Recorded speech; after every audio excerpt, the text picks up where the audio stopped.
कांकेर जिले के ग्रामीणों की जल जंगल जमीन पर माइनिंग से लौह अयस्क निकालकर करोड़ों कमा रही है और आज वही पुष्प steel and mining private limited company ग्रामीणों की मूलभूत सुविधा देने से नकारते नजर आ रही है। यह मामला है लौह अयस्क चेमल माइंस के कई अनियमितता के बावजूद प्रशासन की कोई सुस्ती समझ में नहीं आ रही है। पुष्प steel and mining private limited के श्रमिकों ने अपनी मांगों को लेकर पिछले कई दिनों से धरना प्रदर्शन कर रहे हैं। प्रशासन और माइनिंग कंपनी पर मजदूरों ने कई गंभीर आरोप लगाते हुए आज भानु प्रतापपुर में प्रेस कॉन्फ्रेंस कर अपनी समस्या बताई है। मजदूरों ने पुष्प स्टील एवं प्रशासन पर आरोप लगाते हुए कहा कि कार्य करने वाली कंपनी मजदूरों की शोषण कर रही है, महज 12 दिन काम देकर अपनी जिम्मेदारी से पल्ला झाड़ने में लगी है। वहीं इस समस्या को लेकर प्रशासन को अवगत कराया गया तो प्रशासन अभी तक इस पर कोई ठोस कदम नहीं उठा रही है। पखांजूर से विप्लव कुंडू की रिपोर्ट। थोड़ा ना शॉर्ट में बताना क्योंकि ना लंबा नहीं होगा, फिर बाकी डिटेल हम और आपसे लेंगे। ठीक। सबसे पहले आप लोगों का बहुत बहुत धन्यवाद पत्रकार भाइयों का।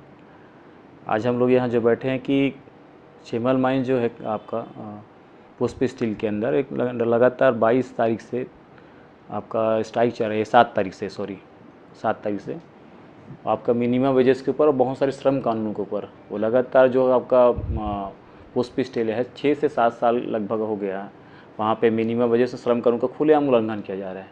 इस विषय में हम लोग निरंतर 2021 से प्रशासनिक अधिकारियों को अवगत कराने के बावजूद भी वहाँ पे माइंस प्रबंधन जो है खुलेआम वहाँ पे लोगों का, स्थानीय लोगों का, ट्राइबलों का खुलेआम और गुंडागर्दी के तहत वहाँ पर के शोषण किया जा रहा है। जितने भी राइट्स होता है कि श्रम कानूनों को जब तक आप वहाँ पे इम्प्लीमेंटेशन नहीं करते तब तक माइंस ओपन नहीं होता। लेकिन हम इस चीज़ों के बारे में 2021 से प्रशासनिक अधिकारियों को सूचनात करने के बावजूद भी उनके ऊपर कोई कार्रवाई नहीं की गई। जब वहाँ लेबर अपने राइट्स के लिए उतरते हैं तो उनके ऊपर दबाव बनाया जाता है और उनको स्ट्राइक करने से रोका जाता है। उनके फंडामेंटल राइट्स का खुलेआम उल्लंघन हो रहा है। अनुच्छेद 13 से भी वहाँ पे है उसमें, लेकिन ऐसा कोई कानून भी नहीं बना है कि आप फंडामेंटल राइट्स का अगर आप डिमांड करते तो उनके ऊपर कार्रवाई होनी चाहिए। जबरन वहाँ पे लोगों को धमकाया जाता है, उनके ऊपर केसेस FIR किया जाता है कि आपको ऐसा नहीं मिलेगा। तो ये तो एक तरीके से इलीगल कानून चल रहा है यहाँ पे कि आप भाई जो गलत कर उनके फेवर में नहीं होकर के आप उनके विरोध में आना चाहिए। जो वाकई में संविधान के साथ चलते हैं तो उनके साथ आपको खड़ा होना चाहिए। तो ऐसा हमें प्रशासन की ओर से भी थोड़ा सा हमको आपत्ति है कि वाकई में जो न्याय के पक्ष में खड़े होना चाहिए प्रशासनिक अधिकारी को आज हमारे साथ नहीं है। और वहाँ के लोग अपने आप को आज के डेट में समझ रहे हैं कि वाकई में आज पूंजीपतियों का राज इस देश में है, न कि वहाँ के गरीब शोषित जनताओं का। वहाँ पे देखने पे यही पता चलता है हमारे साथ। और रही सारी लगातार जो घटनाएं हो रही वहाँ पे कि हम चाहते कि मिनिमम जो चीज़ें हैं वो वहाँ के लेबरों को मिलनी चाहिए। आज तक 7 साल हो गए उनको 26 दिन का रोजी नहीं दिया गया। जब 2022 में हम लोग लास्ट महीना 11-12 महीना में जब एलिगेशन DLC के पास लगाए तब कहीं जा कर के 2022 के अंतिम माह में 11-12 महीने में उनको मिनिमम वेजेस दिया गया। अदरवाइज़ उनको कोई भी लेबर रूल्स के तहत कोई भी चीज़ें, सेफ्टी इक्विपमेंट है, उनके सेफ्टी से जुड़े बहुत सारी चीज़ें उनको बिल्कुल नहीं किया जाता। अब अच्छा, वहाँ पर ख़ास बात ये होती जब भी आप माइंस चालू करेंगे तो लेबर लॉ के तहत बाकायदा आपका B फॉर्म भरा जाता है, आपका विजिटिंग कार्ड होता है, अटेंडेंस कार्ड। ऐसा कहीं भी न आज हो रहा है न कल भी हो रहा था।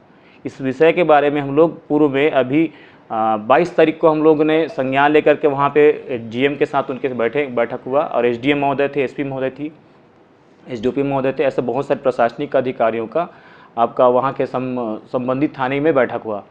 भेजर है, बोदेली है, तुमड़ीसूर है, एड़गुड़ चेमल। और कुल कितने लेबर वहाँ लगे हुए हैं? अभी रिसेंटली 305 लेबर हैं। अभी फिलहाल 305 तो टोटल। सारे लोग विरोध कर रहे हैं या कुछ लोग नहीं, उसमें से बहुतायत लोग विरोध कर रहे हैं। 240 लोग बस बात काम कर रहे हैं, बाकी पूरे बहुतायत लोग वहाँ पे। तो 40 कितने लोग हैं? 305 लोग हैं टोटल लेबर। और वहाँ पे जो समिति का जो निर्माण किया गया है वो प्रबंधन के द्वारा ही निर्माण किया गया है। क्योंकि किसी भी आप समिति की जब आप हमारे पास एक करारनामा बनाया गया है, जबकि बताइए इस देश के अंदर 1947 में स्थायी कानून बना दिया गया है, उसके ऊपर अस्थायी कानून बनाने का अधिकार किसी कलेक्टर को नहीं है। श्रम कानूनों को देखने के लिए बाकायदा इस राज्य के अंदर श्रम को लेबर कोड बना हुआ है रायपुर में, जिसके संरक्षण उनके जो संरक्षण चलते हैं उनके DLC है, RLC है, ALC है। असिस्टेंट लेबर कमिश्नर होता है, रीजनल लेबर कमिश्नर हो सकता है, प्रथम अपील के लिए डिप्टी चीफ लेबर कमिश्नर होता है। उनके पास ये केसेस देखी जाती है। इवन द कलेक्टर साहब भी नहीं देख सकते इसको। स्पेशली कोर्ट वहाँ पे बना हुआ उनके लिए ऑफिस।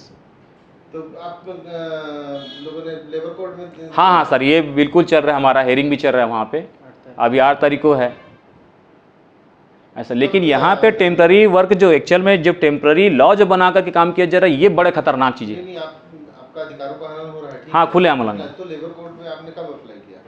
अभी तो वहाँ पे प्रोसीडिंग चालू है, अभी प्रोसीडिंग चालू है हम लोग का, और उसमें क्या प्रबंधन कोऑपरेट भी नहीं करता। अच्छा, प्रोडक्शन इनका कितना हो रहा है? मिनिमम ईयरली इनका जो दिया गया है खनिज शाखा के हिसाब से 4 लाख मीट्रिक टन होना चाहिए, और हो कितना रहा है वो अपने का आइडिया नहीं है, वो उनके रिकॉर्ड पता चलेगा। आप सपोजली अगर आप देखेंगे कहीं भी किसी माइनिंग के तहत प्रोडक्शन जब चालू होता है, चाहे 5 गाड़ी ले चाहे 4 गाड़ी, उनकी जस्ट साइड में ही अभी रिसेंटली चालू हुआ है मोनेट कंपनी में मिनिमम लोग भी हैं वहाँ पे 160 से 65 लोग हैं, फिर भी उनको 26 दिन का मिनिमम रोजी दिया जाए, मिनिमम वेज जो बोलते हैं।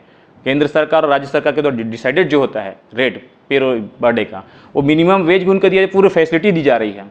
लेकिन ये ऐसा माइंस है जो 6 साल से उनको कुछ भी नहीं दिया जा रहा था, जबकि उनके खिलाफ तो ऐसा एलिगेशन नहीं लगा है, उसके बावजूद भी उन लोग दे रहे हैं। क्योंकि बाकायदा जब माइन चालू करेंगे तो उसमें एक अनुबंध के तहत लिखा जाता है, क्योंकि आप पे वहाँ जब ठेकेदारी लेंगे तो आपका एएलसी साहब जब ठेके का लाइसेंस जब प्रोवाइड करते हैं उनको, ठेकेदार किसी ठेकेदार, उसमें बाकायदा लिखा जाता है कि आप श्रम कानून को सशर्त वहाँ पे पालन करेंगे, तभी वहाँ पे आपको माइंस का ठेकेदारी मिलेगा या लाइसेंस मिलेगा, अदरवाइज नहीं मिलता।